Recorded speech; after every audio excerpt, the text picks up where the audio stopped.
Welcome to easy doctor. বন্ধুরা, আমরা সবাই জানি যে ব্যায়ামের মধ্যে সবচেয়ে উত্তম ব্যায়াম হলো হাঁটা, কিন্তু যেভাবে হাঁটলে সঠিক ব্যায়াম, আজকে আমরা সে বিষয়গুলো জেনে নেব। শরীর ঠিক রাখার জন্য হাঁটাহাঁটির নতুন অভ্যাস শুরু করতে চান?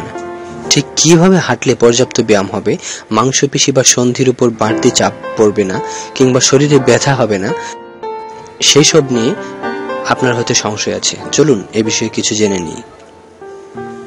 1. ফিটনেস।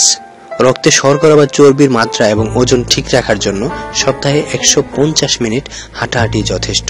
প্রতিদিন 20 থেকে 25 মিনিট হাঁটলে এই কোটা পূর্ণ হয়। কেউ চাইলে প্রতিদিন না হেঁটে একদিন পর একটু বেশি হাঁটলেও চলবে, কিন্তু এর চেয়ে বেশি বিরতি দেওয়া যাবে না। 2. হাঁটার গতি হবে মাঝারি, দৌড়ানোর মতো নয়, আবার একেবারে হেলে দুলে হাঁটাও নয়। প্রথমে 5 মিনিট হালকা গতিতে হেঁটে শরীরের সঙ্গে মানিয়ে নেওয়া ভালো, তারপর ধীরে ধীরে গতি বাড়ান।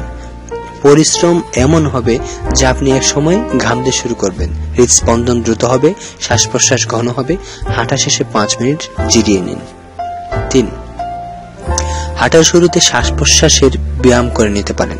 নাক দিয়ে জোরে শ্বাস নিন, ফুসফুস বাতাস দিয়ে ভরে ফেলুন। নিঃশ্বাস ছাড়ার সময় পেট খালি করে মুখ দিয়ে জোরে ছাড়ুন। এরকম কয়েকবার করুন। 4. হাঁটার সময় হাত দুটো সামনে পেছনে নাড়বেন।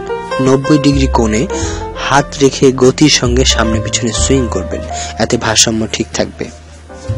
5. হাঁটার সময় সামনে কিছুটা ঝুঁকে হাঁটবেন। কাঁধ এবং কোমর যথাসম্ভব সমান্তরাল রাখার চেষ্টা করবেন।